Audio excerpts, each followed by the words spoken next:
Hello சாமி. வணக்கம் சாமி. நான் தான் மணிமாறன் பேசுகிறேன்.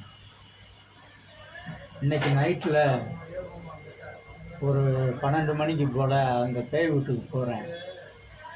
போயிட்டு அங்கே இருக்கிற செப்பு தகடை பார்க்குறேன். அது கிடைச்சா எடுத்துகிட்டு வந்து காலையில் உங்கள்கிட்ட கொடுக்குறேன் சாமி. கோயிலில் வச்சிடவா? எந்த கோயில் சாமி? காளி கோயிலில் வச்சிடவா?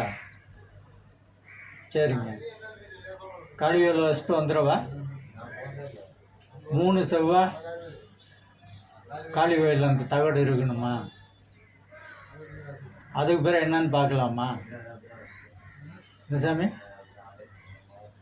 அந்த தகடை எடுத்து குளத்துல போடணும் 3 செவ்வாய்க்கு பிறகு. சரி, போட்டுறேன் சாமி. நீங்கள் சொன்ன மாதிரியே செஞ்சிடுறேன். செஞ்சுட்டு நான் உங்களை வந்து பார்க்குறேன் சாமி. சரிங்க, நல்லது.